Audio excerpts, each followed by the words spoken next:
did The Legend of Zelda, The Tears of the Kingdom meet my expectations? I should preface this with saying I had the highest of expectations. I usually, with video games that are coming out, given other times where I was really excited and then it came out and didn't quite hit that mark, I've kept myself from getting super excited. But this is Zelda, and with Zelda, you just let yourself feel all the feels, because that's what it's there for. And I've only played like just a sliver of it, like a weekend's worth, so I can only imagine what's to come. But just seeing what the amount of Zelda that they drenched into Hyrule is insane. I used to say that Breath of the Wild, the prequel to Tears of the Kingdom, was the best game that was ever made, but it was not the best Zelda game.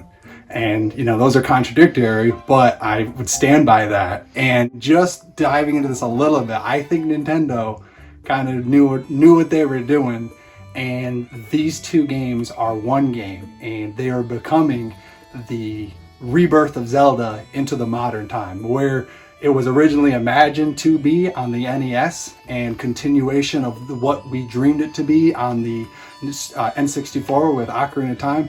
Like, it's actually materializing fully as Tears of the Kingdom being the most ultimate video game that's ever been made. Like, I cannot imagine. I've played countless games, and Breath of the Wild was a tier of its own. Like, it was, I remember when it was like a life experience. That was the way I explained it, 6 years ago, whenever it came out. I was like, this isn't a video game, this is a life experience, and it's a world that you can inhabit. And now they've come back to that world and done that Zelda touch, that fine-tuned, everything is designed for the gamer that much more, to be able to let their mind just free and explore into, manipulate and control and combine it to have the type of experience that they want to have, which is, I never thought Zelda would mix Minecraft, if you will, or mix together these creative elements, but it's such a natural progression of the item-based system of being able to pull together different elements for the world to get past puzzles that you previously would not have been able to.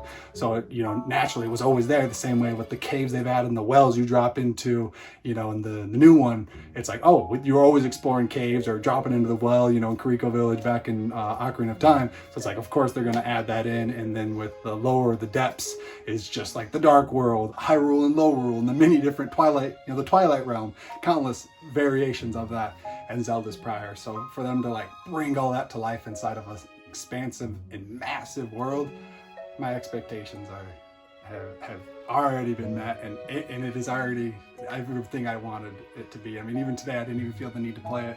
I actually started working on some of these videos because I was just so inspired. I was like, I want to create, because this game inspires me to create. Like, the very first item you get is captured the power to create, and that's what this game's all about, is letting you be the link to the game and actually have a part in designing and building and creating the world, which not many games are able to do. So the exploration is where Legend of Zelda takes a step above any other game. Breath of the Wild was set the precedent, and Tears of the Kingdom is just taking it to the next level. And a world in which you are put in and available to explore at your leisure, which is what Zelda has created. And I think more games, we've seen a few of them, like, Immortals Phoenix Rising was one of them that's very Zelda-esque. If you like Greek mythology as well as like explorative games, it's probably like one of your favorite games. You probably already know about it, but if not, it's a fun one, and it's very similar to that. It has some of the similar elements, just not quite the same amount of polish as a Zelda game. But that's been the situation since day one. Zelda's just always had that polish. But so yeah, you're able, like, exploring through the world. Previously in a game, you were able to go where they set the path, or maybe you could kind of hop around and make a way. But Tears of the Kingdom or Zelda allows you to move in a way which feels organic, where you're just, you're drawn into it, and you want to explore wherever you're able to go, because you know that you can go there and you can access there. If you're not able to access there, how can you manipulate the world to allow you to access there? And that's the most beautiful thing about it.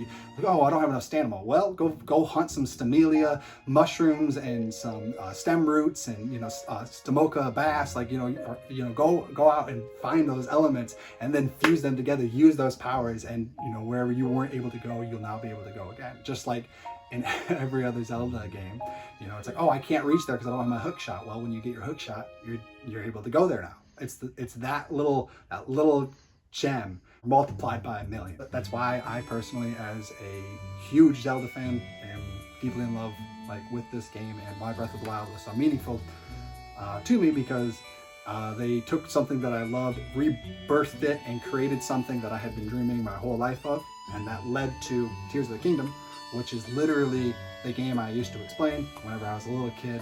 I would be imagining the type of game that I would make if I was ever able to make a game, and I would talk about this game where you would be able to go into the sky and you'd purify the storm systems, and it would have an effect on the world below, and that world would then be changed, and they've had elements of that within Zelda games. I think of Majora's Mask, but Majora's Mask, it was always on the 3-day cycle, so it was oh, it's changed for the next, it's not even 72 hours, because it probably took you 50 of those hours to complete that dungeon, but it's changed for the next 20 hours. To have it on a scale that that it's presenting is something I'm really excited about. Obviously, I've only a little bit in, so the Rito is what I'm referring to, that they've it's literally that exactly. It's been 6 years since the last Zelda game came out, and during that time I've played many games, I've had many life experiences, relationships, connections, and I feel like all of those were just preparing me to be able to go into this world and to be able to experience a level of freedom that I look for and for my own life, and to have a glimpse and a witness of that experience within Tears of the Kingdom has been a beautiful moment in time. And one thing I would encourage anybody who wants to play this game to do is there is a option in the settings which allows you to go from normal mode to pro mode. It turns off the map, turns off your hearts, and so it's just you and the world. The screen has nothing else but the world itself. And then you can take it one step further and reduce your fast traveling. Maybe not fast travel at all, especially if you're just getting into it, but reduce your amount of fast travel and really immerse yourself into the world, because it's designed in a way for you to remember. It's designed in a way for you to know where you are and where you are to go, because of how unique each and every nook and cranny of this world is. And so I encourage you to explore this game differently than you have any other open world game prior. Explore this game like you have been put into a new continent, and you are, just like Link, a young, athletic, vigor, excited, courageous person ready to go on a quest of a lifetime. And if you can approach it with that mindset, then I guarantee, promise you, you will find the single greatest piece of entertainment ever created by a human being in the history of time.